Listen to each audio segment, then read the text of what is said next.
Wrong button.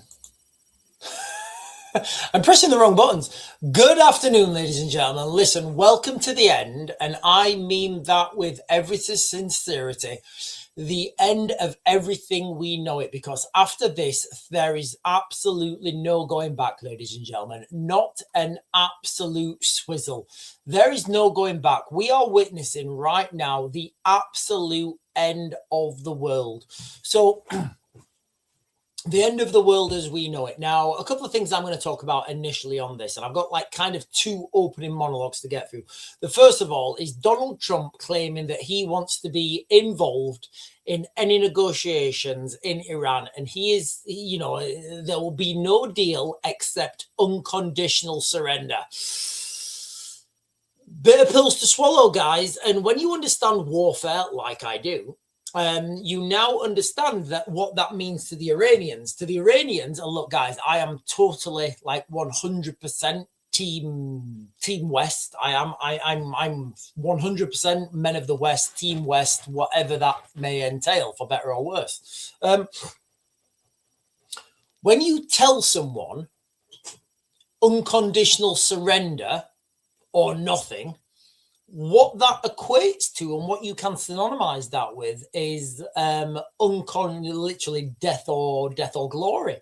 So now I feel, and listen, I'm not going to second guess Donald Trump because he's clearly in a better position than me.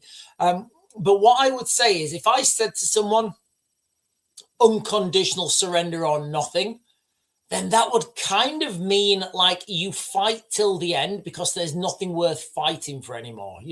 If you don't continue that, it makes no sense not to fight till the end now.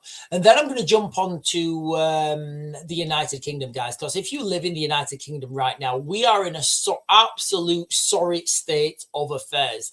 We're in a sorry state of affairs with absolutely everything.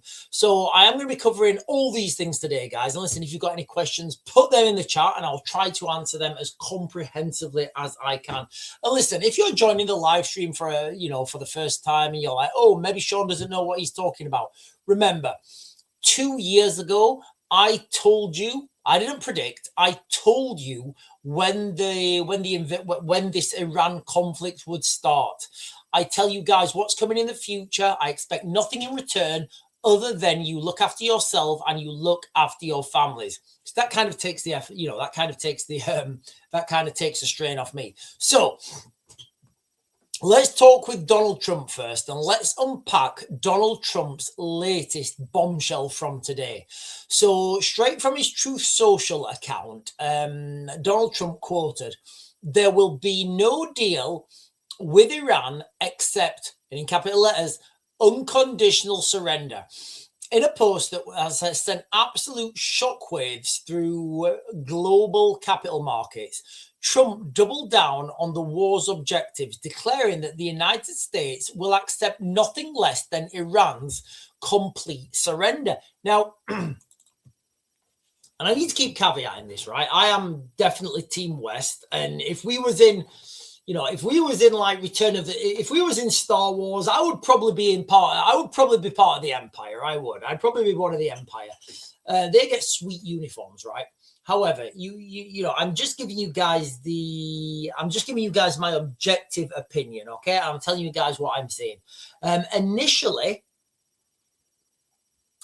when these airstrikes went into Iran, it was to destroy or degrade their nuclear facilities. It was to destroy or degrade their missile capabilities. So people think nuclear missiles are the same thing. They're not. You get the nuclear capability, which is the mushroom bomb, and then you get the delivery system, which is the missile. So they're two separate things. So the initial phases of this, the two things there, people think they're the same, but they're not. The initial phases of this conflict were one, to destroy or disrupt the Iranians' nuclear facilities. I mean, you could argue that was already done, but whatever. To destroy or disrupt the missile facilities, i.e. the delivery method of those systems, and to destroy and disrupt, I guess, or just destroy the Iranian Navy. Now it turns out there'll be no deal unless it's a complete surrender by the Iranians. And look, guys, And all I'm doing is pointing out the mission creep, I guess. Maybe it's mission creep, maybe it's planned, I don't know. But it does seem like when these airstrikes started, it was for a reason. And now as time continues, that reason is broadening. This is called mission creep. This is called mission creep, basically. Now, he wrote after that, and the selection of the great and acceptable leaders we and many of our wonderful, very brave allies and partners will work tirelessly to bring Iran back from the brink of destruction, making it economically bigger, better, and stronger than ever before. Iran will have a great future. Make Iran great again. Miga. Now, I don't think anyone can deny that if you have more money, if you have more opportunities, if your children have a better future, you kind of don't want to turn to terrorism, right? You kind of don't want to turn to extremism because, like, it doesn't really pay that well. And it doesn't. Like, extremism doesn't pay that well. And ultimately, this is the direction of travel I do think would be best for Iran. They have a shit ton of oil. You know, they've got some great people, Iranians, Persians, who live in that region. So I do think Iran could be a great country. However, we need to understand the lessons that were learned from Iraq. Iraq was not ready for democracy. It wasn't. And for those people, listen, I got a little bit of negativity in some personal messages the other day. When I was talking about Iraq and Afghanistan. Look, I'm a veteran of both wars. I served in both of those regions at the highest level possible.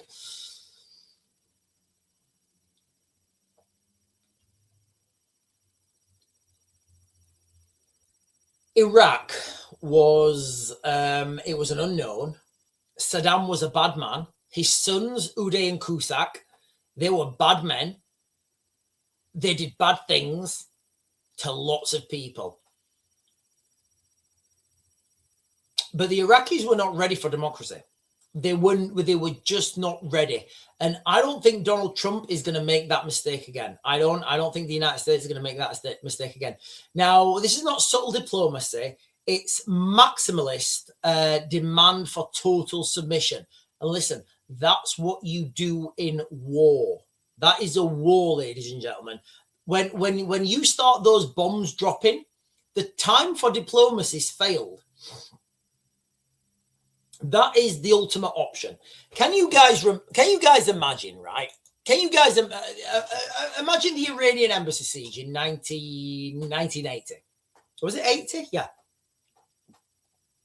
Princess Gates, 1980. The Iranian embassy hostage siege. Margaret Thatcher was in power. Can you imagine if those guys, the counterterrorism team, would have gone in there and said, "Hands up, everyone. Can you please surrender your weapons?"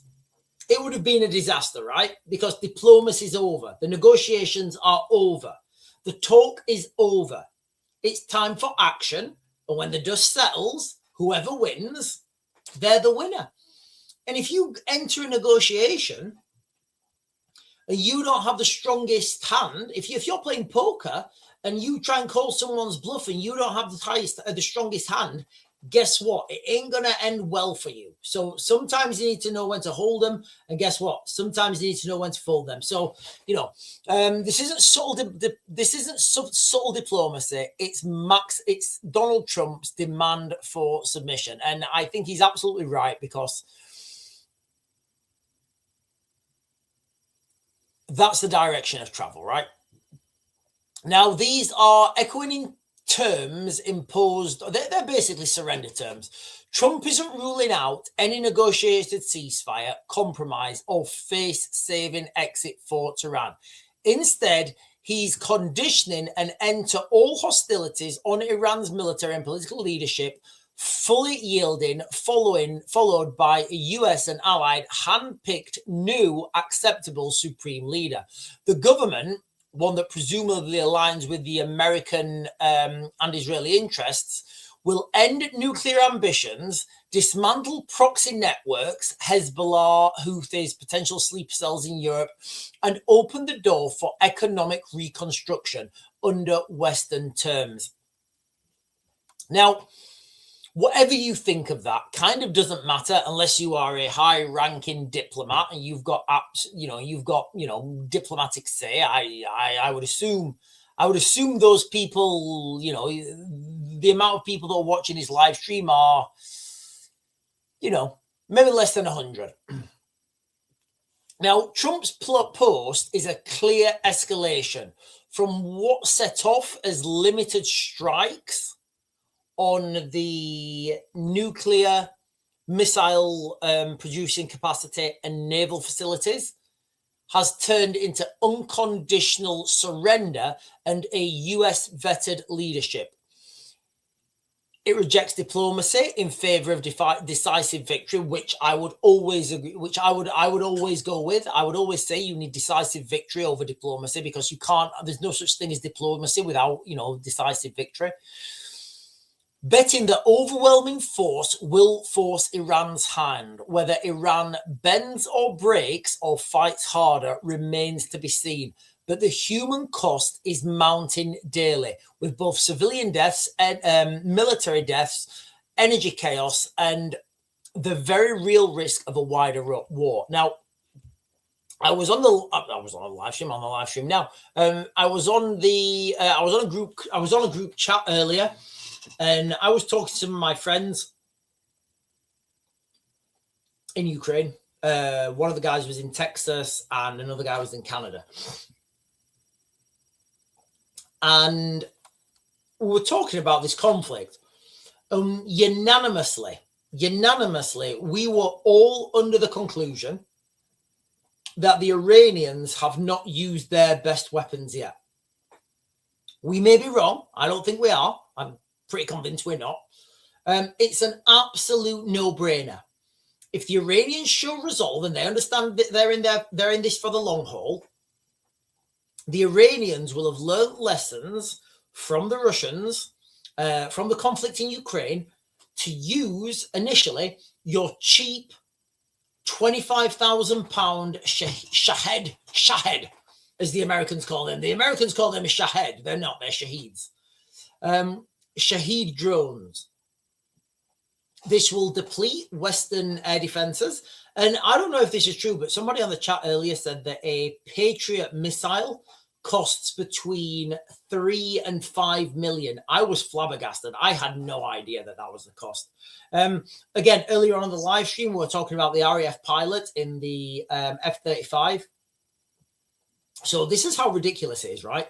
You've now got this in the United Kingdom. You've now got this F-35 pilot. And, he's been hailed as a national hero because he shot down two the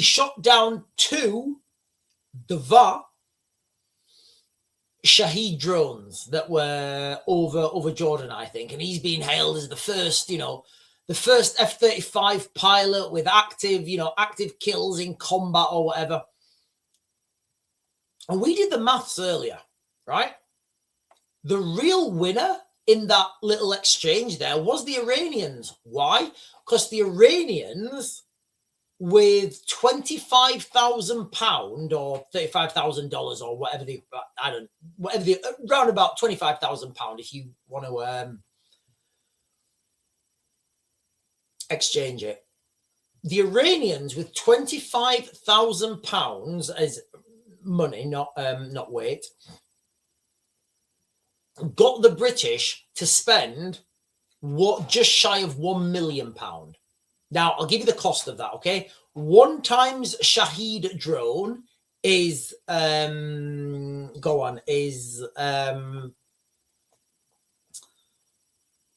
£25,000. The flight cost of an F-35 is about 35 grand an hour. We know that this mission over Jordan took about 4 hours. I don't know whether it was 4 hours there, 4 hours back. I'm assuming it was 2 hours there, 2 hours back. Maybe 1.5 hours there, an hour on target, and then 1.5 hours back. I don't know, but I don't think it was 8 hours, right? That's £35,000 per hour times 4. Then this the F-35 was escorted by 2 Typhoons. I don't know what it costs to keep a Typhoon in the air. I can't even be bothered to Google it, but it's not going to be as much as an F-35. However, it's going to be comparable. The missiles that they fired at there was actually 2 Shahed drones, so 25 times 2, so 25,000 times 2, 50,000. The missiles that they fired at the Shahed drones were worth 200 grand. So who's really won that exchange? If we are talking, and I am, about a global conflict on an industrial scale, the only thing that matters is being able to get your stuff, more of it, from your factories to the point of use quicker than your enemy can. And that is not the case right now, guys. The Iranians, even though the Iranians had their drones shot down, they won that exchange. Why? Because the Iranians spent £50,000, and the British spent £1 million. Are those numbers sinking in, guys? Are those numbers actually sinking in? Yes, we destroyed the Iranian drones with our missiles. Cheap Iranian drones are no match for our ASAM missiles. Yeah, okay. How long does it take you to produce one of those missiles? We can produce 7 of these missiles every 3 months. Okay. The Iranians can produce thousands a month. Who's winning this conflict, guys? I'm Team West. I'm Team GB. I'm absolutely Team America. I want everybody to err on the side of caution. Yes, the United States have the world's biggest air force by a factor of 10. The world's second biggest air force with the US Navy. I just want everybody to err on the side of caution, okay? The Iranians are not stupid. They have manufacturing capability. They've got home team advantage, and they are fighting for their own land. Let's not write the Iranians off just yet.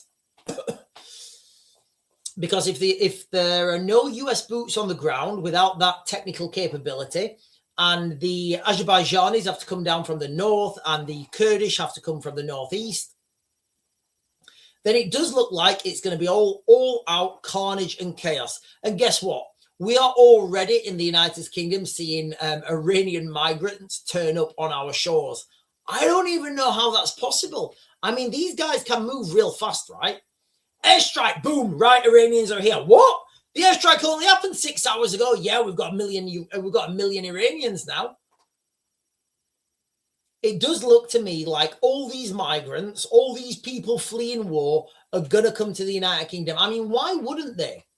Why wouldn't you come to the United Kingdom right now if the worst that's going to happen to you is you're going to get given 40 grand and sent home? Seems like a no-brainer to me, guys. Right, go to the United Kingdom. You'll get put up in a hotel. You'll get 3 meals a day. And if you don't continue to get put up and 3 meals a day, you'll get 40 grand and sent home. Well, yeah, I'll just go to the UK. Makes no sense, right? Makes no sense not to come to the United Kingdom. Right, ladies and gentlemen, I am going to pour myself a beer. I'm going to pour myself a beer, and then I'm going to... Danny Walker is saying Trump to use stealth bombers in Iran. Yeah, so stealth bombers have landed in the United Kingdom in the last... today, basically. Stealth bombers landed in the United Kingdom today. I don't know when they're going to leave. They'll probably leave tonight, actually, in the cover of darkness. But stealth bombers have landed in the United Kingdom. Now, this comes in correspondence with Pete Hegseth saying that they are going to intensify. In fact, I think I've got this up here. Give me a second. Yeah. Now, this comes as, well, I'll share this with you right now.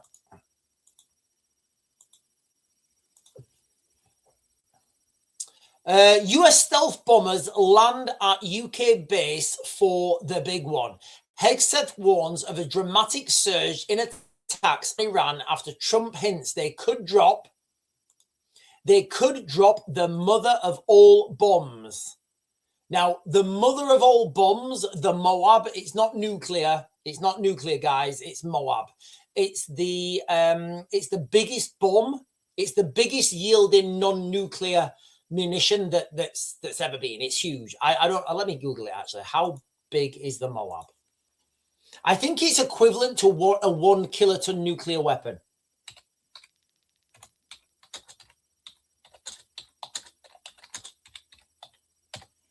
How big is the Moab? The GBU, it's called Massive Ordnance, not Mother of All Bombs. It's called Massive Ordnance Air Blast. I'm sure it's called Mother of All Bombs. I think that's what people refer to it as.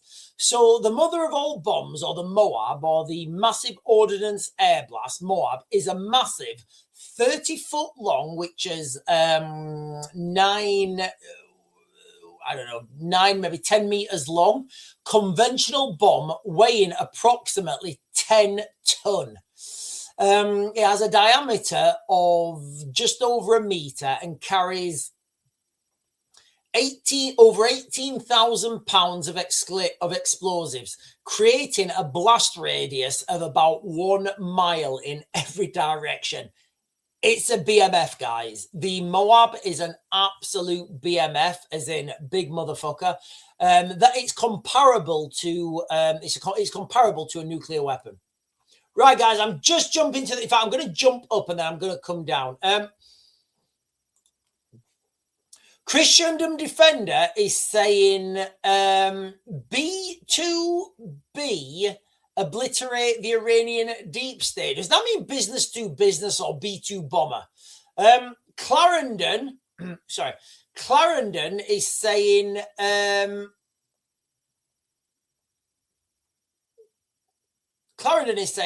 be more English in Rwanda than English at this rate. Well, I would say there'll be more third world people in the United Kingdom than there will here. Laurie Hill is saying, I miss Boris. Do you know what? I watched the Boris video earlier, right? And Boris Johnson.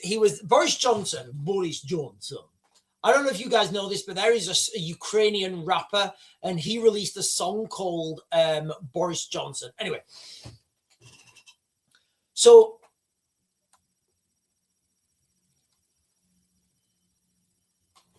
Boris Johnson was he was in like a committee, and he was getting questioned, and they wouldn't question him. And Boris was furious that nobody would question him. And he called them all something like primordial invertebrate jellyfish or something ridiculous. And I just thought, what an insult. What an insult. Yeah, I miss Boris as well. Hertzman is, let me put the chat on. Sorry, guys, I do apologize. Hertzman West is saying, coming from a country where they earn £1,000 a year, if they're lucky, £40,000 a year, £40,000 sounds good. It does. It absolutely does. So if you're in a third world country right now and if you're in a third world country right now and you earn maybe £1,000 a year, if you come to the United Kingdom right now, and you're refused entry, the British government will give you £40,000 to go home. So they will give you 40 years of pay to go home. What a phenomenal business opportunity for people in the third world. It is. It's a fantastic business opportunity. I would do it. If I was in the third world right now and I would absolutely do it. Can you imagine somebody in their phone right now in like Eritrea or whatever? Hello, mate. Marabusa. Yes, mate. What's happening? Marabusa, have you heard this? Have you seen this gig that the British government are doing? No, mate. What is it? It's like if we get to Britain, they'll give you 40 grand to go home. What do you mean? Literally that, mate. If you get to Britain and they say no, they're not going to give you a house and pay you for the rest of your life. They're going to send you home with 40 grand. What, you mean 40,000? Yes, mate. Nah, I don't believe you. Legit, mate. Honestly, mate. Are you on your WhatsApp now? Yeah. Right. I'll send you this link now. Click it and ring me back. That's how that's gonna go, right? Lisa Jane is saying.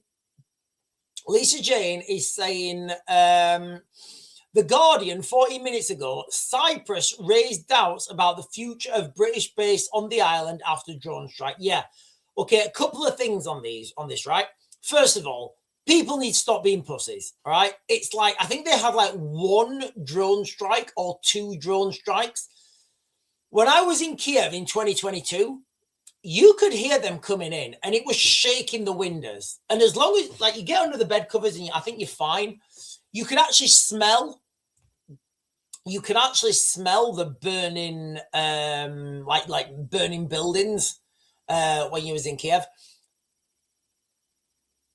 We are witnessing the end, guys. We really are witnessing the absolute collapse of Britain. There's no denying it. Britain is in collapse. I think it's going to lead to a United States takeover of the United Kingdom. And what Lisa Jane is saying there is just another, it's just another little data point. I remember Farage saying Labour needs a bigger majority before the election. Okay. Okay. Yeah, there's quite a few spies being arrested in the United Kingdom over the last 24 hours. There's these Chinese spies being arrested. There's these Iranian spies being arrested on suspicion of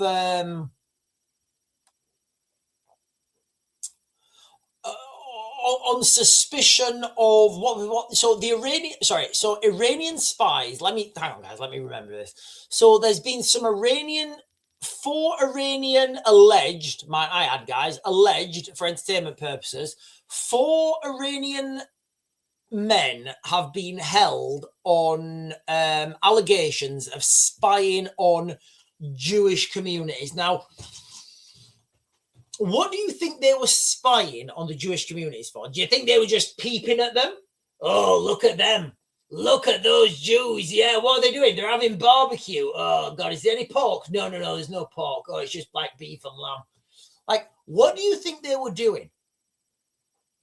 So, yeah, there's been arrests, I think, like Lisa Jane's saying, and also, there have been 4 men arrested under suspicion of, and this was today, of either helping Iran's intelligence service carry out surveillance, or they've been arrested on suspicion of being Iranian intelligence. Now, I think it's the former, not the latter. And the reason I say that is because we're in this new era right now, aren't we? Where we're in this new era where you don't need to send your best, Yuri Bonsky, or what would the Arabic equivalent be? Nems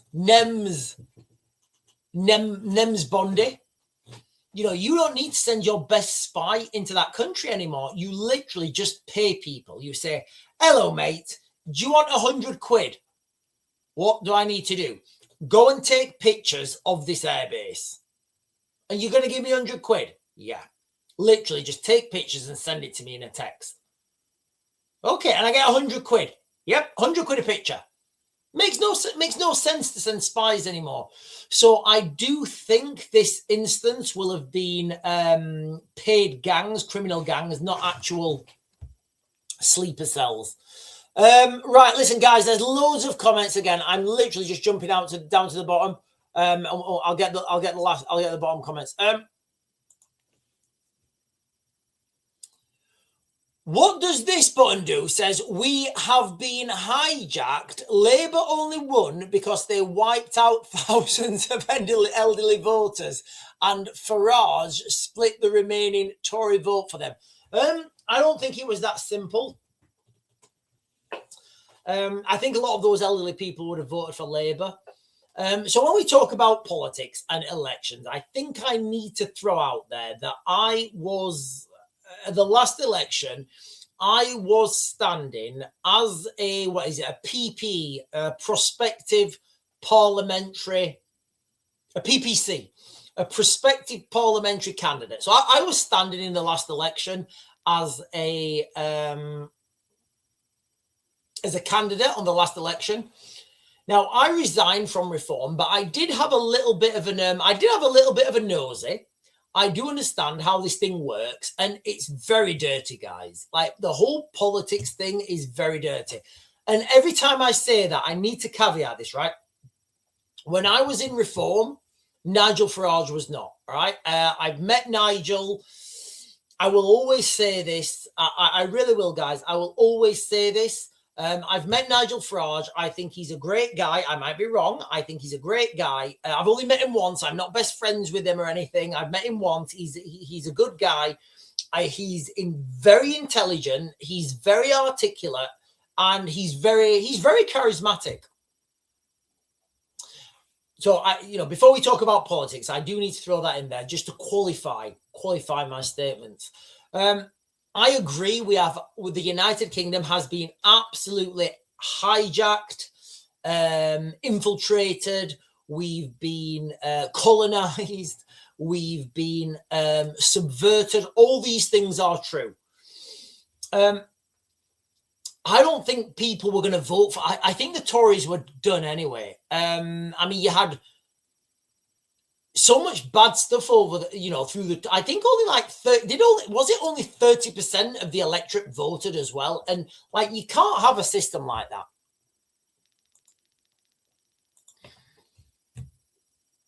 Lisa Jane is saying Dan Wootton reports that Medal Markham has been sacked by Netflix. Yeah, because she's got the charisma. Honestly, like Meghan Markle. Listen, and I like Harry. I do. I like Harry. I do. I like Harry. I've met him. I've not met him. I was in the same camp as him, right? I was in the same camp as Harry when he got returned from Afghanistan, and I might have been in the toilets at the same time as him or something. Anyway, but I do think Harry is a good guy.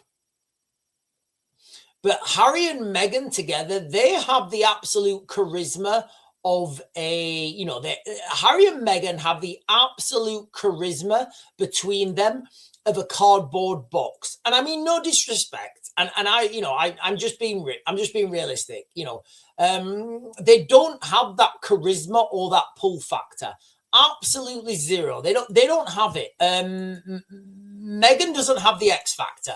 And listen, I'm not saying she's not a wonderful person, and I'm sure she's a wonderful wife and mother, and I'm sure they have a happy life. She doesn't have that X factor. She doesn't have that X factor to compete on her own accord.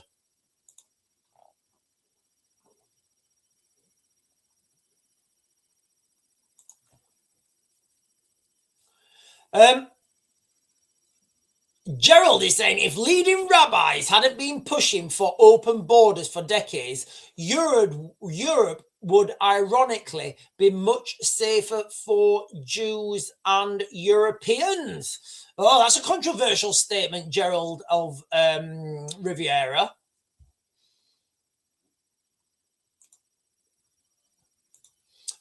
Clarendon is saying Andrew Bridgen is a good man. I think he is as well. You can tell he's a good man because he got kicked out of politics, right? Right, listen, ladies and gentlemen, listen, let's get back on track because we are talking about the crisis right now in the Middle East. Donald Trump is saying that he wants nothing less than unconditional surrender by the Iranians. The United Kingdom is absolutely ready to collapse. And paradoxically, while the United Kingdom is ready to collapse, we are also preparing for strikes on Iran. I think this is going to be an absolute disaster if it does, because the Muslim community in the United Kingdom are going to absolutely rise up. Now, let me just share, before I go on to this next little monologue, let me just share this video with you, right?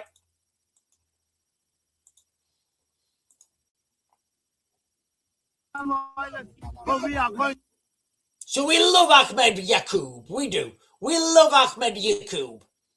I know he's really short. He's like really little. and he's got a little bit of, I think he's got a little hummus belly. There was a prayer held with the late Imam Khomeini, and these Shah supporters said that they will come and disrupt the mosque. They said they will disrupt the prayers. We have to defend our places of worship till the day we die. Okay, so what he said there is we need to defend our place of worship till the day we die. So this guy's a lawyer, so he's very careful with his words. He's very careful with his words. He knows exactly what he's doing. He knows the interpretation, but he knows what he's not saying, right? He's a very clever guy. He's not as smart as me. He's not even in the same, I mean, I'm playing a different game than this guy. Like he's playing 2D chess and I'm playing 6D chess with aliens. Remember that it's not about violence, but we are going to stand up. We're going to have a place of worship. We cannot let have a place of worship be attacked. Remember that.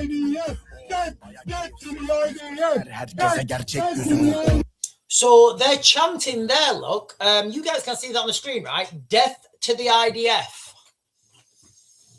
And this is on the streets of the United Kingdom. So right now, we have on the streets of the United Kingdom. And listen, let me know how you guys feel about this. I'm a little bit concerned, to say the least. I'm a little bit concerned that people are chanting this on the streets. I'm a little bit concerned that people are chanting death to anything, actually. Like, can you imagine if I was, if there was a big group of, if there was a big group of white people chanting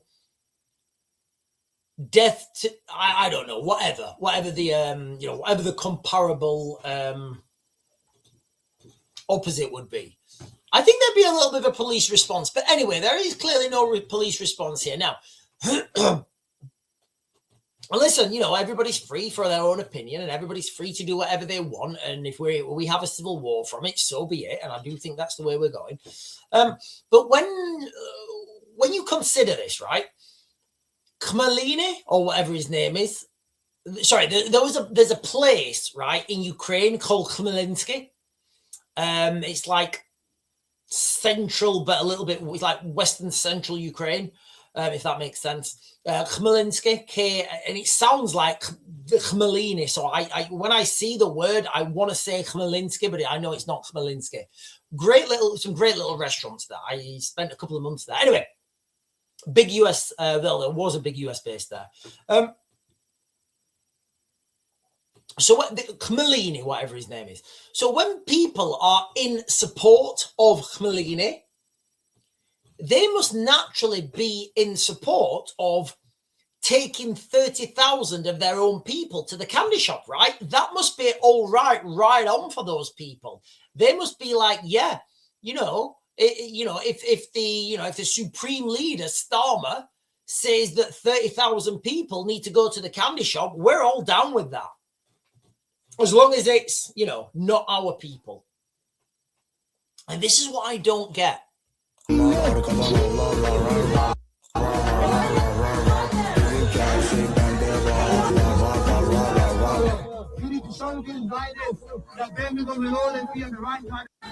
was a prayer held.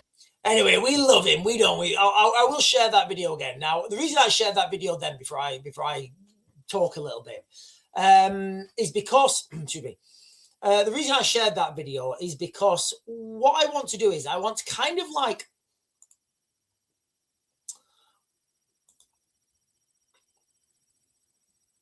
talk about some of the, I'll just come out with this, okay? So John Healey today, the British Defence Secretary, declined to rule out British aircraft taking part in strikes against Iran, and I mean actual direct strikes on Iran.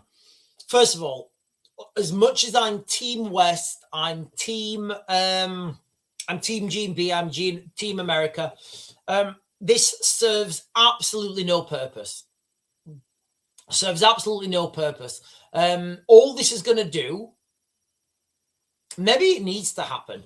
All this is going to do, it's not really going to change things. All it's going to do is raise Muslims in the United Kingdom, and they are going to be so furious.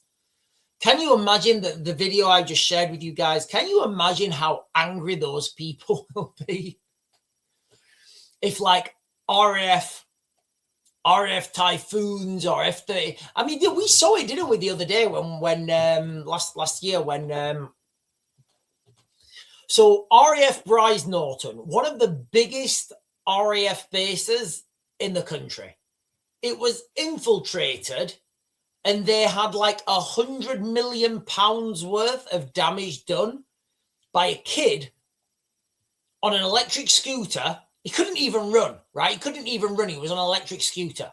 A kid on an electric scooter with a tin of paint. Yeah, that actually happened. A kid on. So you guys can imagine now what carnage and chaos could be caused, right? Now, this was during a trip to Cyprus. Excuse me. He was asked if the United Kingdom would send aircraft into Iran to strike targets. And he said, as circumstances in any conflicts change, you've got to be willing to adapt the action you take. I'm doing that by bringing anti-drone helicopters in overnight. I'm doing that in the next couple of weeks to bring in the Type 45 air defense destroyer. I'm doing that by bringing in top planners to help. I mean, I'm the top planner. There is not a better military planner than me, guys. There isn't one. That man does not exist. And it's definitely going to be a man who can challenge me. And it is they do not exist. They do not exist. They have not been born. They have not been born yet. Or maybe they have been born and they've not come to maturity. But as we stand in the world right now, I am the most competent and greatest military planner that the world has ever seen. No one even comes close to me. Anyway, and he's not asked me. And trust me, I've sent him enough emails and letters, open letters, that don't worry, ladies and gentlemen, at some point I'm going to go to the press, or I'll just share them with you guys. Now, he said he's bringing in the top planners. Like I said, he's not bringing in me, so he's clearly not bringing in the top planners. He must be bringing in the tier 2 planners to coordinate the sort of contributions that other nations are now starting to make. There is the German frigate in the area. The Greek ships are also joining. Pressed again on whether he would rule out British aircraft taking an offensive operations in Iran, he said that everything that we have done is defensive, is legal, and is coordinated with other allies. That's one of the greatest strengths of Britain. NATO allies and long-standing partners like Qatar and Jordan, like Cyprus, have in working with the Brits. Now, I think it's going to be a disaster. I know that sounds contradictory, but it's not.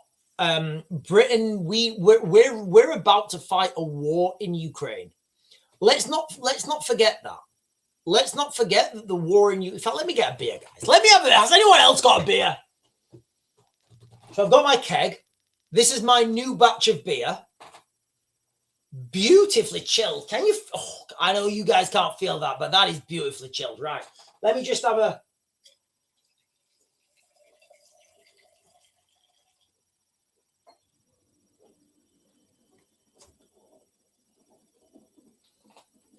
And there we have it, ladies and gentlemen. The beautiful nectar brewed by Raven. Mm. Oh, that is beautiful. Oh, it is. And let me just have a little top up. Oh, tiny little top up. Right, I'll put that there. We'll put that there and then we'll carry on. Now, paradoxically, Britain is ready to collapse, but also ready to fight a war. Like, you would think that Britain would want to protect their own shores first before they start protecting other shores, protecting other bases, protecting other countries. Because from where I'm sitting in the United Kingdom, it does not look at all It doesn't look at all like things are getting better in the United Kingdom. It only looks like things are getting worse. Now, I didn't think we would have a triple prong conflict in the United Kingdom. In fact, I don't think I've got it up here. Donald Trump was on Air Force One. Donald Trump was on Air Force One, and somebody asked him a question, and they said, "Are you going to go into Cuba?" And Donald Trump said, "Well, we're going to deal with Iran first, and then we might look at Cuba." And Donald Trump was brilliant in his answer. He said, "Look, we've learned lessons before. If you try and do too much, it doesn't end well." And that is exactly what I've been telling you guys for the longest time, right?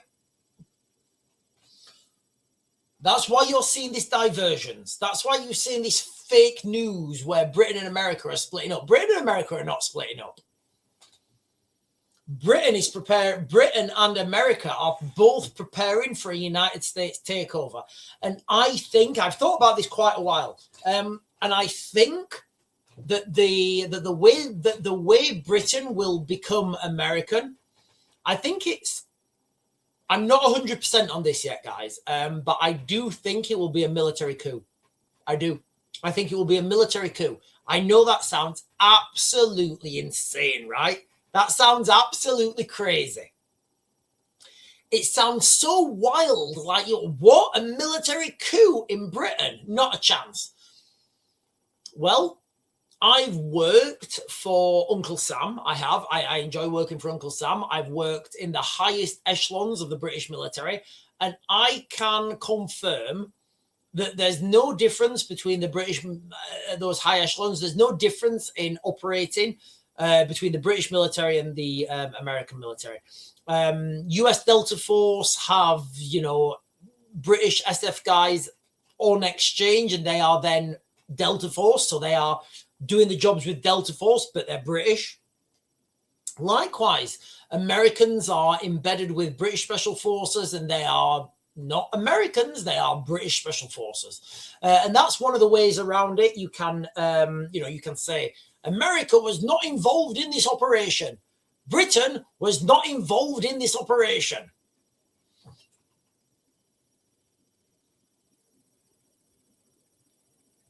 So I do think that's going to happen. I do. And I know this is wild. I know it sounds crazy, but listen, I've said crazy stuff before, right? And it's happened. Like 2 years ago when I said before Donald Trump, listen, guys, 2 years ago when I said before Donald Trump was even elected, when I said, listen, Donald Trump, the United States, Donald Trump is going to go into Iran. And I've done 4 videos on it, right? 2 years ago, 4 videos. And I said, Donald Trump is going to go into Iran March 2026. Closer to the date, I amended that and I said, listen, he's going to go in on the last day of February. He's going to go in on the 28th. Guess what? He went in on the 28th. So I've said wild stuff before and it's happened, right? I remember when I was talking to Reform and I was telling them exactly what was happening. It was just being brushed off the shoulders like a folder. Now, a full-scale military coup in the United Kingdom. Think about it. It's not as far-fetched as it seems, right? So to have a full-scale, listen, I wouldn't be involved. To have a full-scale military coup in the United Kingdom. Think about it. What would you need, really? Take control of Westminster. How many guys do you think you need to take control of Westminster? When all the politicians were in there, right? When all the politicians were in there, if UK Special Forces complete, a battalion of all 3 battalions of paratroopers and some armored vehicles went in there. Who's going to oppose that? Like, who would oppose that? Realistically, who are they going to send to repel them? So the military move into Westminster. They say, right, all you fucking arseholes, you're all under arrest. You're all under arrest now for high treason. Okay, you're all under arrest for high treason. We're all going to vote. We're all going to vote now. Do we want to become part of the United States or whatever? However they do it. Who, like, realistically, like, imagine the scene now. You know, like Westminster with Big Ben and on the Thames, and there's the like fucking really expensive cafes on the other side that, like, I don't know who goes there. SW1, City of London. Very easy to do. Very easy to do. Armored vehicles parked outside. Who's going to oppose 2,000 men with rifles? I'll tell you who. Nobody. Nobody's going to oppose them. And, like, even if the government could send out a scream, a squelch, SO19, SO19, tactical firearms police. Yeah, absolutely good luck. Honestly, tactical firearms police against the military, good luck with that. Honestly, good luck. Like, make sure you've got good life insurance, kiss your kids goodbye, and tell them, you know, daddy loves you.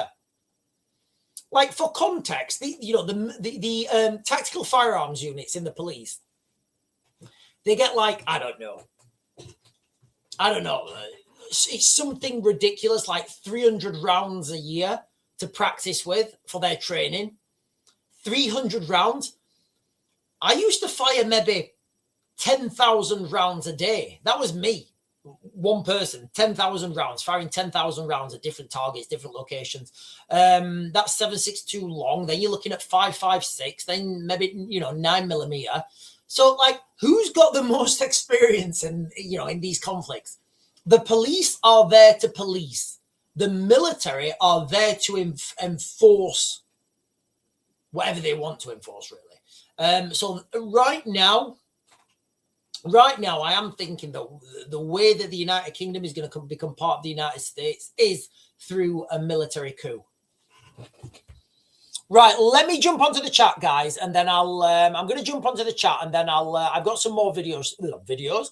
Yeah, I've got some. Listen, and I am jumping down as well, guys. Right, there's loads of comments, guys. Right, I'm literally just going to jump straight to the bottom. I will scroll up, and I will start with April Lee. April Lee, and a beautiful new thumbnail is saying, Lisa and you, heart, smiley face, smiley face. I don't know what that means, but I love it. I do. I love it. Oh, hang on. Somebody's said Sean. Who said Sean there? Somebody said Sean in the thing. Oh, there we are. D. Marie Gen X is saying, Sean, did you see Exile Crown Prince, I can't pronounce that name, has accepted the role as Iran's transitional leader? I did, actually. I saw that. I think we're a long way off there. I do. I don't know. It's going to be very dangerous for him to get in there without total security, right? Because there's still going to be a lot of people who are loyal to the previous regime.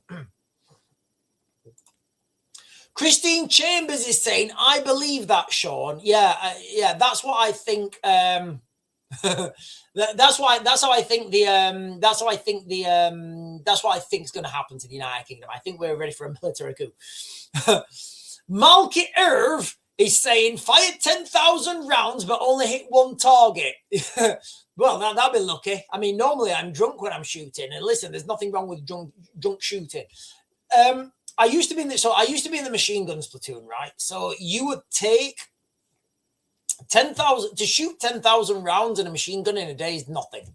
It's absolutely nothing, guys. When you think a GPMG will fire, what will a GPMG do? Is it like 800 rounds a minute? Do you know what? I should know, actually. You should listen to me saying I was in machine guns platoon. GPMG are rounds per minute. I think it's 1,200, actually. It depends on how you set the gas.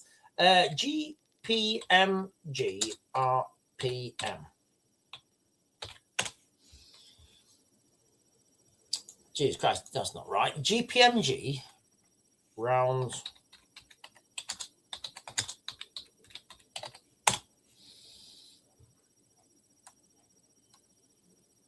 Oh, 750 rounds per minute.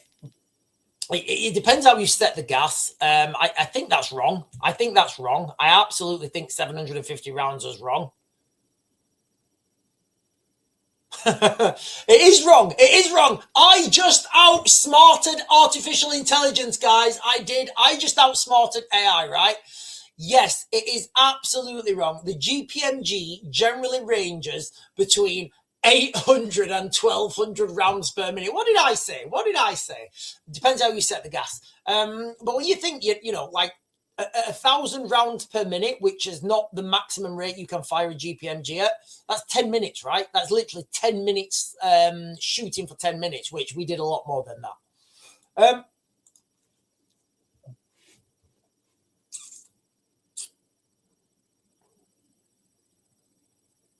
So, Sean, the Guardian report that Keir Starmer accused of mimicking Trump with Middle East crisis post.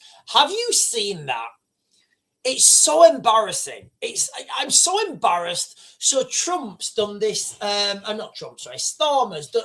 He's doing like these TikToks with like Keir Starmer walking around with all like these military shit flying around behind him, and people are thinking like, Keir, I've seen you hitting the punch bag. You ain't no tough guy.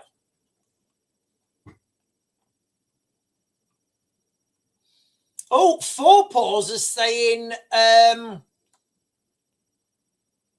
protests have erupted at multiple locations across Edinburgh, with crowds marching through the streets, waving Scottish and British flags, chants of sink the boats, echo through Edinburgh. Now, I can only assume that this is in response to. Let me try and get this on the internet, on the mainstream.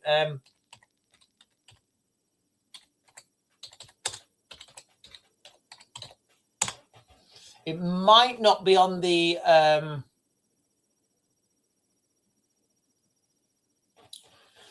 Right, so police say they are planning for a gathering in. So this is 4 hours ago. It's not.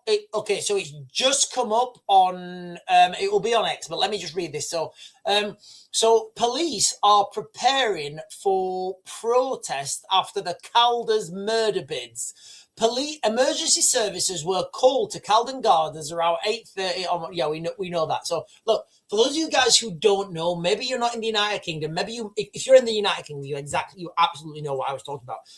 On Monday, there was reports of a man brandishing a weapon. He had 2 knives. He tried to get into a nursery.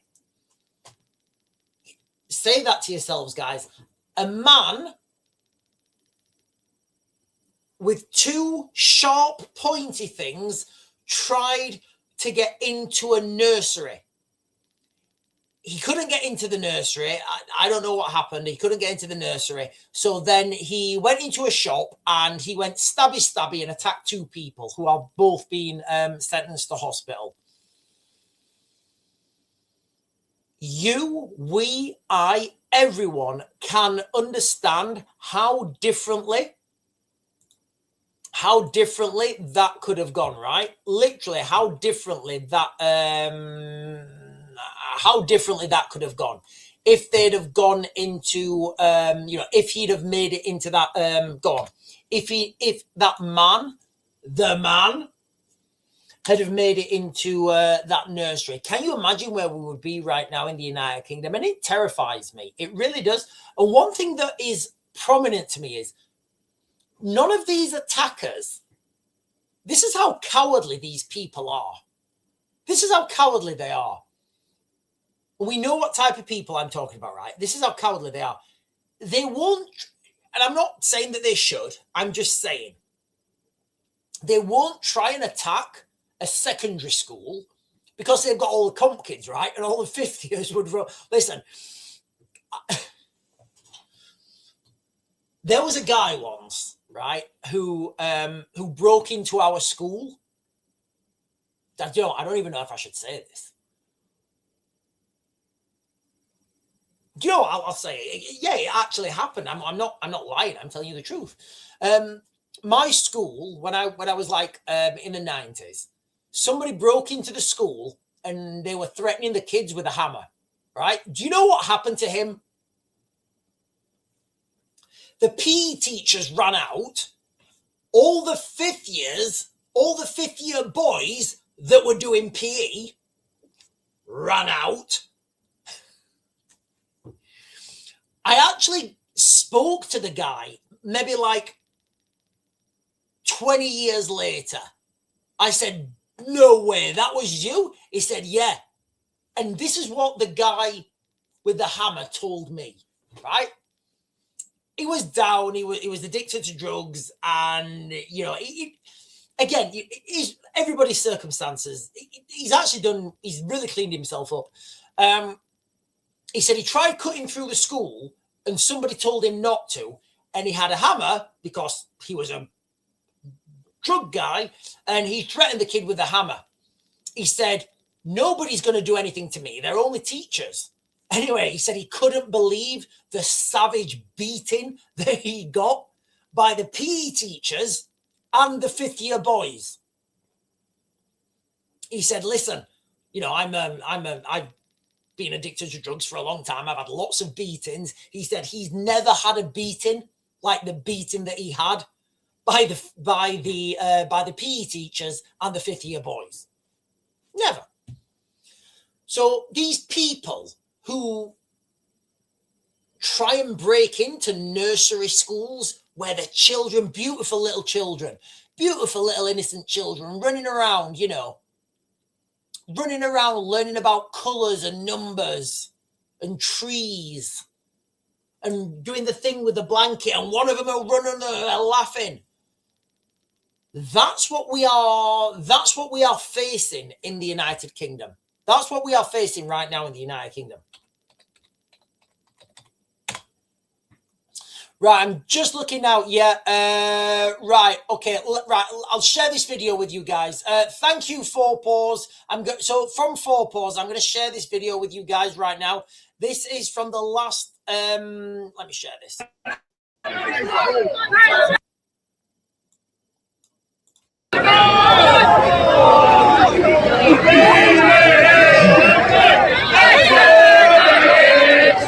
So I believe this is the same housing estate that the attack happened.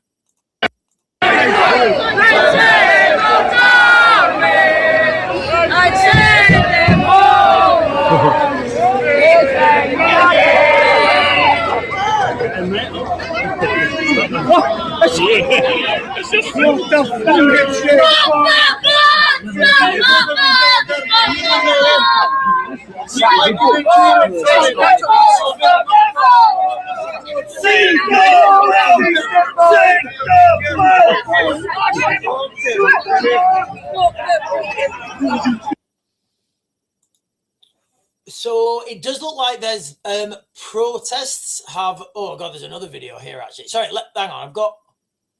Hang on. Oh, hang on. These videos getting worse. Hang on.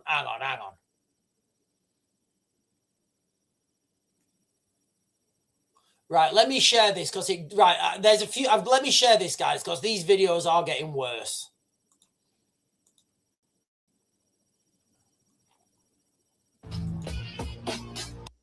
No, right, I can't share that. I'll get done for copyright. In fact, let me turn the sound off. I'm going to turn the sound off or I'll get done for copyright. So let's see what we can see here. Heavy police presence. Like heavy police presence.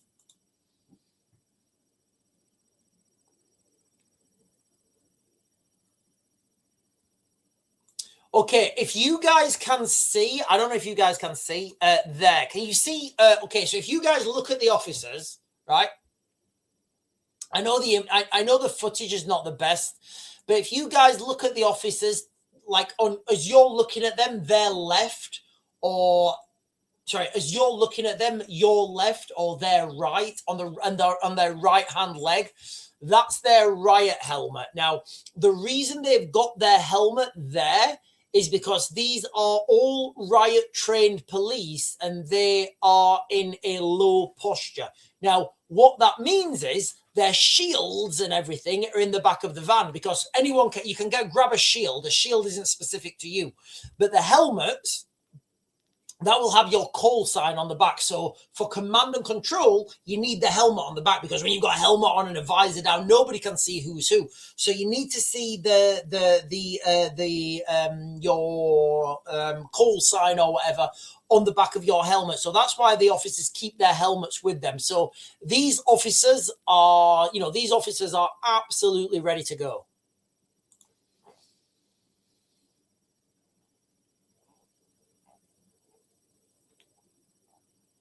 Right, so I think that was from, I think that was because somebody shared a meme or something. I don't know. I think that was because somebody shared a meme. Right, there's quite a few videos. Let me just look at them here. Oh,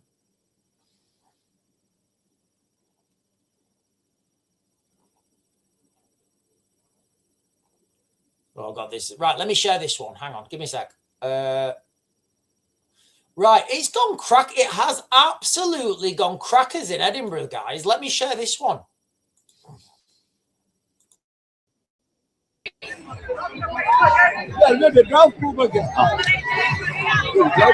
What's up?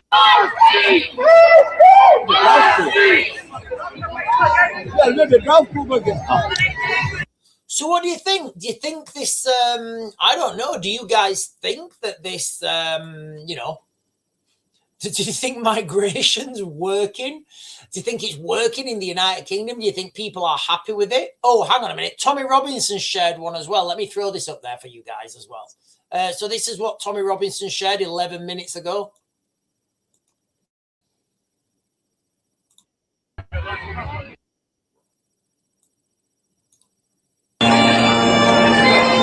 I love the bagpipes. I love the bagpipes. I'm English, guys, and I love the bagpipes. I do. I love the bagpipes.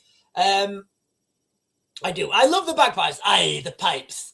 Aye, Glyn, you're gonna get the pipe suit. Aye, all right, Steffi boy, I'll get the pipe suit this weekend. Aye, we'll watch Braveheart and drink some whiskey. Aye, then we'll go beat some of those English. Listen, for those of you guys who don't know, when I joined the military, I joined 1st Battalion Parachute Regiment at 16, well, 17 actually. I went to B Company 1 Para, and I was like, there was probably like 6 English people and everybody else was Scottish, right? So I totally, I'm very well versed in Scottish culture.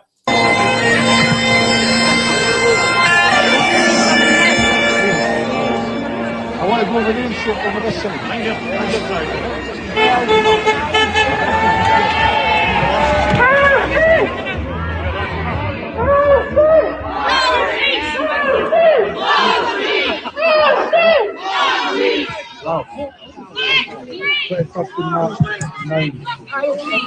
I mean, when the politicians, right, and when the people in charge, Keir Starmer and his mates, when they see scenes like this, what do you think they think? Do you think they think that they're doing a good job? It just absolutely fascinates me how a government can be doing such a bad job. Incompetence at this level cannot be random, guys. It absolutely cannot be random. Incompetence at this level can only be choreographed, staged, directed, because I just don't believe for 1 second I do not believe for 1 second that the levels of incompetence and from and it's not just Labour, the Conservatives were the same as well, and I have question marks over everyone right now, but the levels of buffoonery, the levels of buffoonery really are phenomenal. It's difficult to put into words. If Keir I don't know if you guys, I don't even know if I follow him, but if you guys are on X and you follow Keir Starmer, right? The comments like the next time Keir Starmer posts something on X, right? Look at the comments below. It's fucking hilarious. It's absolutely hilarious. And like in my mind, I'm thinking, right, does he not look at them? And you would, wouldn't you? You would look at them. He probably doesn't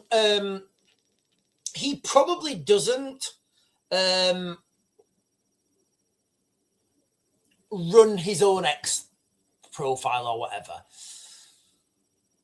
But you would expect he's got like, he looks at the comments, right? You would expect he looks at the comments, unless he's a fucking alien. You would expect that he looks at the comments. And if he does look at the comments, because they're real, that's real opinion from real people who've got real concerns in the real world, who really vote for him, who really pay tax, who really have children, who really worry about the world. You would expect that he would read them and think, fucking hell. Yeah, people don't like this. And then he would say to his, like, I don't know, whoever, listen, mate, I mean, you would expect Keir Starmer to say something like this. Listen, mate, you know what I said the other day? That Muslims are the face of modern Britain? Yeah, people don't like that. And they're saying that's not, and they're saying all sorts of stuff like, what do I say? What should I think? You would at least expect that. Now, the only conclusion I can come to is that he is so compromised in the context that, you know, these Ukrainian models that firebombed his car and his house? I think that's a lot deeper than we're being told. I think there is a lot more to that than we're being told. And maybe there's pictures of him, images of him, videos of him. God, I dread to think. I absolutely dread to think. I do. I dread to think. Right, let me have a look more about this Edinburgh thing.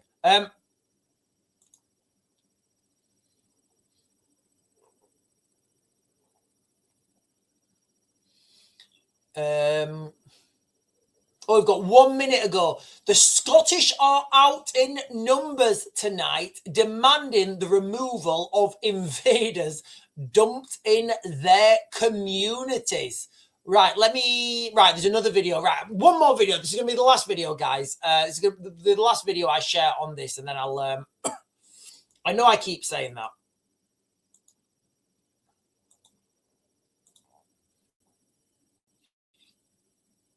Let's go, lads! Let's go, lads! Hold up.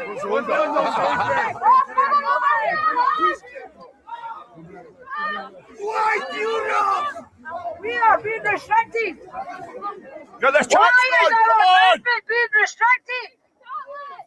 Where's Scotland? Why is our movement being restricted? Where's Scotland?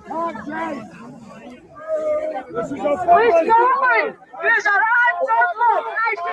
Okay, so what they're saying there is, why is our movement being restricted? So listen, I'm looking at this for the first time, and I'm giving you guys real-time analysis. You guys can see the Viz vests there, right? You guys can see the Viz vests there. So what I'm saying is that is the police, and they've stopped the people going somewhere. Now, can you imagine? Like, I know, I know what you guys are thinking, but just think about that, right? The police are not letting people walk where they want. Why? Don't know. Yes, we want restricted. Let's go! Excuse me. Hashtag! The Nusra! Come on!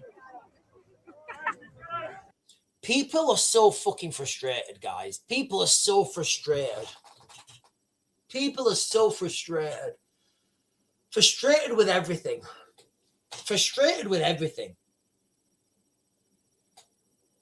Absolute, like, Absolute shambles is the words I can. They're the only words I can think of right now. Absolute shambles, embarrassment. You know, all these things are relevant. Right, listen, guys. Oh, hang on a minute. Yeah, so that's what we've just been talking about, guys. You know, the protests broke out all over Scotland. It looks like the Scottish do not like people in their country that are trying to attack schools. Right, guys, listen, I'm just jumping down to the bottom. So again, really am, guys. I'm apologizing to anybody if I've missed anybody's comments. I really don't mean to. I'm literally just jumping to the bottom. Sean, David Lammy said, yeah, he did, didn't he? So I actually spoke about this earlier on the live stream. David Lammy was on the live stream. David Lammy wasn't on my live stream. Can you imagine? Can anyone imagine David Lammy on my live stream? He wouldn't know. Honestly, it would be over for him. David Lammy, was he on Good Morning? Yeah, he was. He was on Good Morning Britain today. And he was saying, yes, Britain needs to defend Cyprus because Cyprus is a NATO country. And I was thinking, first of all, like for me, like I was thinking, why is the news anchor who's questioning him not picking it up on that? In fact, you know what, actually, I think I've got that up. I still think I've got it up here. Is it there? No, I don't have it. I did have it on. I shared it earlier. So yes, I agree. David Lammy has been on the media today, and he's been saying that Cyprus is part of NATO when it's absolutely not. Right, let me jump down, guys. I'm literally just jumping straight to the bottom. Again, listen, ladies and gentlemen, all the members. Right, all the members. I've started doing members only videos. They are not. Well, they are, I guess. So I've started doing members only videos, and it's not anything that people are not missing. It's just sometimes when there's a live stream, we go on different directions. So what I'm doing is I'm doing members only videos, and they are, you know, where I'm articulating things without, you know, with the message I want to get through. So I am going to start doing members only videos every day. Right. Let me jump up and get these. Andrew Rubin is saying, if you see the rare interactions on video between Starmer and his so-called wife, something's not right. It's such unnatural body language. Yeah, there's so many question marks. Absolutely. There's so many question marks. Sean, Dracula podcast. Listen, I'll go with Dracula podcast. Dracula. Listen, I'm a big fan of Dracula. If you guys know who Dracula was modeled from, Vlad the Impaler. Vlad the Impaler to me is a cool guy.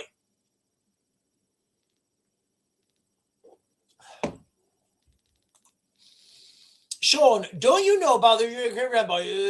Yes, I do. What? Left with a storm? What?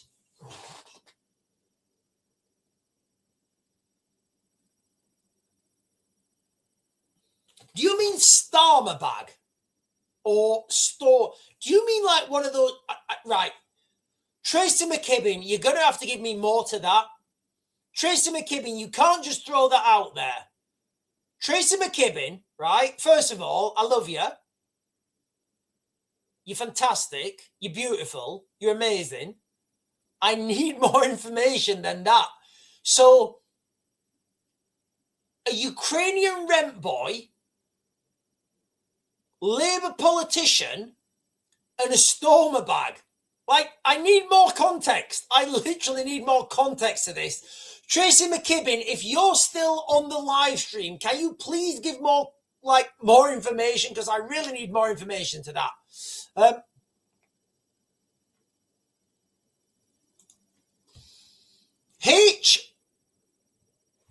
Peter, someone says, like, I don't want to be the government in China or Germany or France, but all these dual citizens, tri-citizens are rigging democracy. Right, look, I'm starting to close this live stream down now. Let me just throw this out there. Let me just throw this out there, right? on almost every live stream, right? And on almost every live stream, I say, I want humans and humanity to leave Earth. I want humans to stop having wars, to stop fighting among each other, to stop ridiculous wars. And I want to just like, I want humans to go into space, right?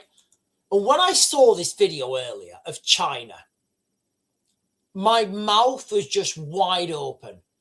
Honestly, like, I love Cyberpunk, guys. I do. I love Cyberpunk, and I feel like I should be a Cyberpunk main character, kind of like Takeshi Kovacs. So just watch this video and tell me who's winning, right? So wherever you live right now in the United Kingdom, right? Wherever you live in the UK, wherever, you know what, bollocks, wherever you live in the world, I'm going to share with this video real quick. Tell me who is winning. You or these?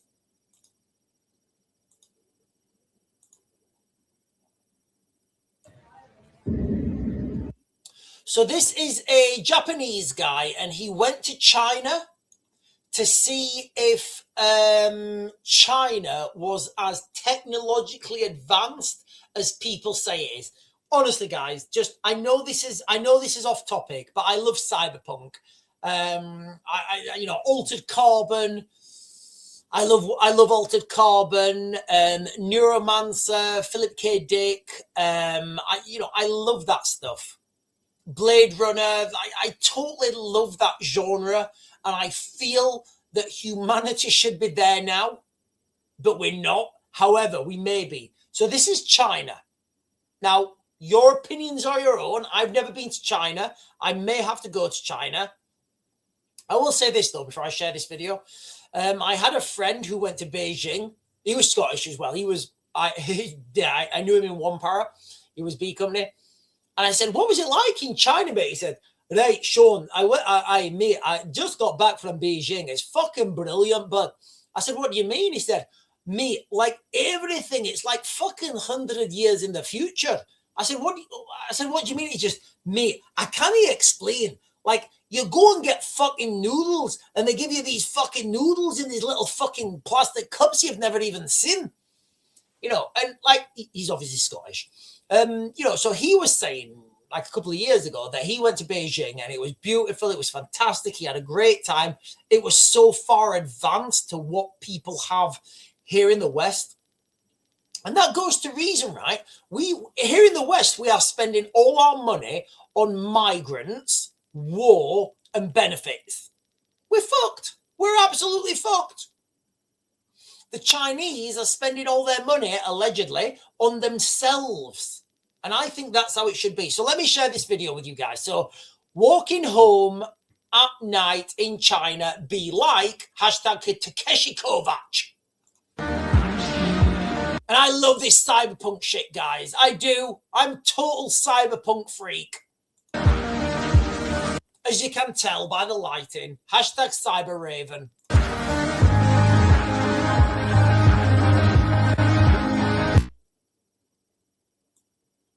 What the actual fuck is that? Is that real? Is that a real place on Earth right now? Is there a place on Earth that I can walk out right now, walk in front of a fucking Honda van or whatever it is, total cyberpunk vibes? I want to be there. I feel that I should be there. I'm CyberRaven. No way that's real. So this is a guy, he's a Japanese vlogger, and he decided to go out there and see if it's real. Fantastic hair. Fantastic hair. I can't deny that it's fantastic hair. Is Hazen Darlington.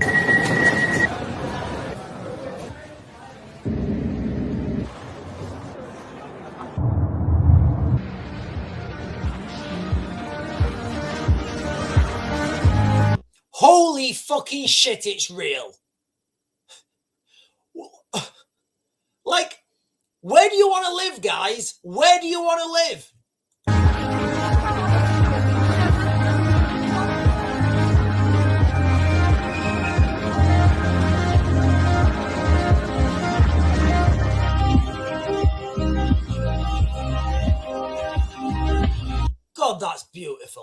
is beautiful. That's humanity.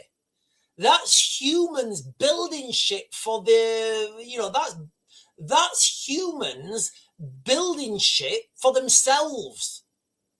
Right, we are going to give 100 billion to Ukraine for bombs and missiles and hand grenades and bayonets that are going to kill people. Yes, let's see if we can increase that year on year. Yes, good, yes, let's build more war. Yes. The Chinese are like, nah, bullshit, we're going to build a skyscraper with neon lights. I'll go with the skyscraper and keep people alive.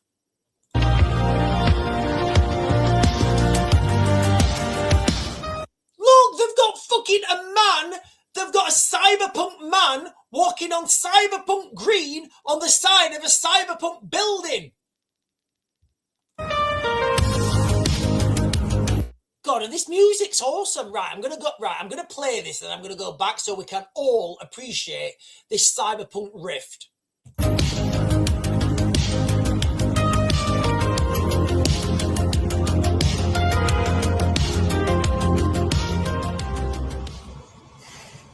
Well, it's real, and this is Shenzhen, China. Do you know what? I'm not gonna rewind it because of the time. But like honestly, how many times do I come on these live streams? You know, and I talk about war and conflict, and I fucking grew up in Rotherham in the 90s, so I understand all the problems with diversity. How many times do I come on these live streams and I say, we need to stop having wars, right? We need to absolutely stop having wars. Humans, I mean humanity as a whole. We need to stop having wars. We need to come together. We need to start to build shit for each other and understand that we're all on this fucking planet together, right? Whether Britain is getting our gas, our oil from Norway or from China or from India, we're still getting it from the planet, right? We need to go into space. Humans need to stop building bombs and tanks, and we need to start building spaceships. And we need to start building shit like that because honestly, that is so embarrassing, right? So embarrassing. And when you see the crumble and decay of Westminster, and all you need to do is build shit. Stop fighting, stop having wars, and build shit. Let me just Google this real quick. How much money has Britain sent to Ukraine?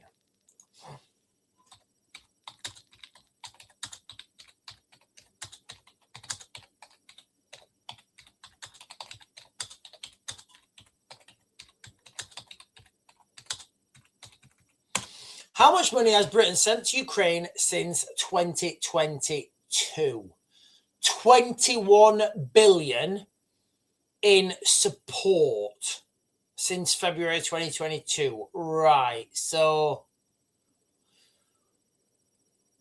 right. I don't think that's the whole number. But we'll go with that. Just 21.8 billion. So Britain has sent 21.8 billion in support to Ukraine since February 2022. Now, hold that number, right? 21.8 billion.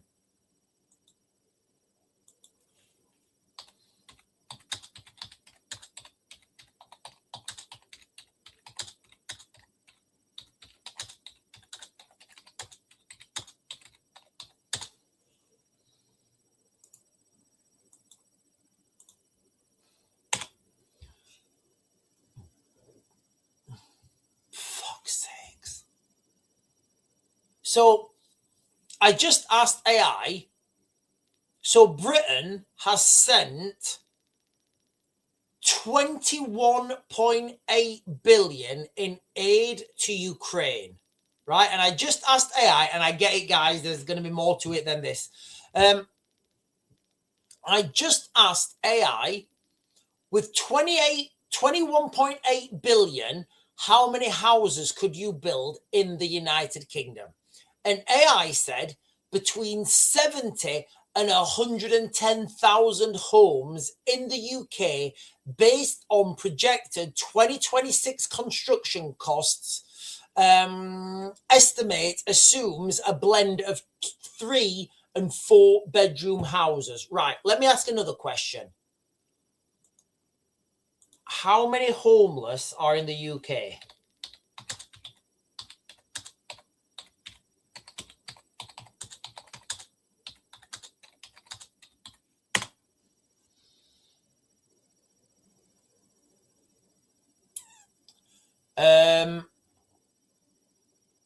Okay, so estimate 350,000. So you're almost quartering. Oh, no. Oh, hang on. That's not even, no.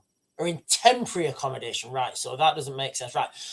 Okay. So I just asked, oh my fucking God. No. Fuck you. Oh, for fuck's sake. I honestly. And people wonder why I fucking drink.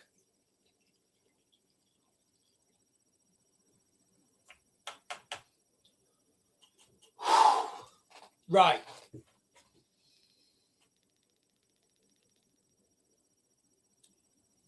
There are approximately 4,667 people in the United Kingdom sleeping rough, right?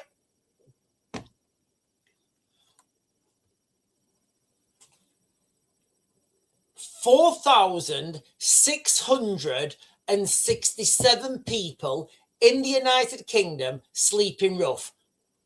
350,000 people in temporary accommodation, right? They've got a bed, right? They've got somewhere to sleep. They've got somewhere, right?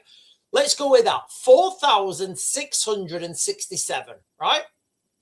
People sleeping rough in the United Kingdom.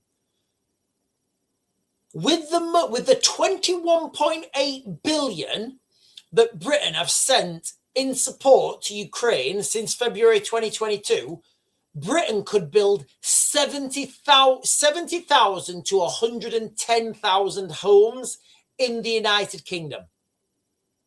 70,000 is the low end, right? With a fucking fraction of the money that we've sent to Ukraine to kill people, we could remove people sleeping rough in the United Kingdom. Oh, fucking...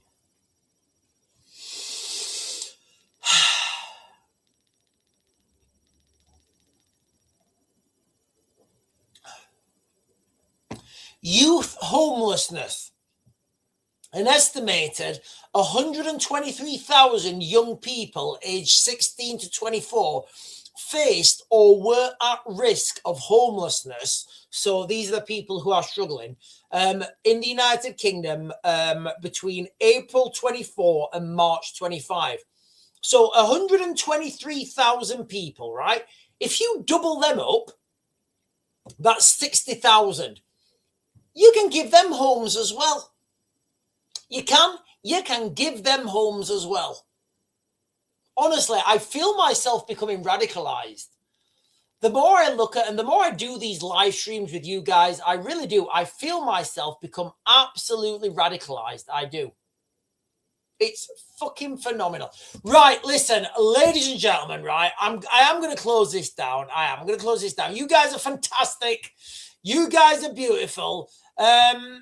Praise King Jesus forever is saying Chinese government are communists with a social credit system. It's Orwellian tyranny and fascism and will lead to the biblical mark of the beast and digital ID. I get that. But they are living in a cyberpunk utopia. They're living in an absolute cyberpunk utopia.